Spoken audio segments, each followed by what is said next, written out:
AP TTD ఈవోగా Ravichandra బాధ్యతలు చేపట్టారు. శ్రీవారి దర్శనం తర్వాత ఆలయ రంగనాయక మండపంలో ఇన్ఛార్జి ఈవో వెంకయ్య చౌదరి నుంచి బాధ్యతలను స్వీకరించారు. ఒక భక్తుడిగా తోటి భక్తులకు సేవ చేసే భాగ్యం కలిగిందన్నారు రవిచంద్ర. భక్తుల నమ్మకాన్ని, ప్రభుత్వం నమ్మకాన్ని వమ్ము చేయనని అన్నారు. తనకు ఈవోగా అవకాశం ఇచ్చిన ఏపీ సీఎం చంద్రబాబుకి ధన్యవాదాలు తెలిపారు. ఏపీ సీఎం ప్రిన్సిపల్ సెక్రటరీగా పనిచేస్తున్న రవిచంద్రకు ప్రభుత్వం టీటీడీ ఈవోగా బాధ్యతలను అప్పగించింది.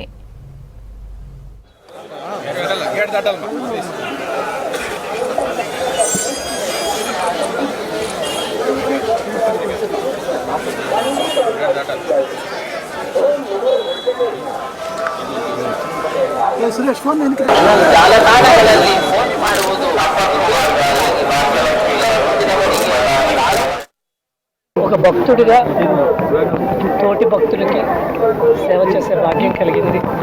వారి సేవ ద్వారా దేవుడి సేవ చేసే భాగ్యం కలిగింది. ఆ అవకాశం ఇచ్చిన ఆంధ్రప్రదేశ్ ప్రభుత్వానికి, గౌరవ ముఖ్యమంత్రి గారికి ధన్యవాదాలు.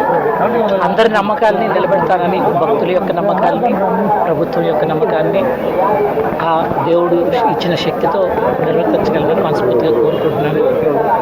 అందరికీ కలుపుకుంటూ చాలామంది నా ముందు చేసిన వాళ్ళు ఉన్నారు, చాలా అనుభవం పొంది ఉన్నారు. వాళ్ళందరి సలహాలు, సూచనలు తీసుకుంటూ ఇక్కడ చాలామంది ఎన్నో సంవత్సరాల నుంచి ఉన్న వాళ్ళు ఉన్నారు, ఎన్నో సంవత్సరాల నుంచి పనిచేస్తున్న వాళ్ళు ఉన్నారు. అందరి సలహాలు, సూచనలు తీసుకుని ఒక టీంలా, ఒక బోర్డు యొక్క సలహాలు, సూచనలు చైర్మన్ గారితో, బోర్డు మెంబర్స్ తోటి, అందరితో సమన్వయంతో చక్కగా భక్తులు యొక్క మంచి మాత్రమే ప్రధానంగా పెట్టుకుంటూ చేయగలనని ఆశపడుతున్నాను. అలా చేయటానికి ఆ దేవుడు ఆశీర్వదిస్తాడని మనస్ఫూర్తిగా కోరుకుంటున్నాను.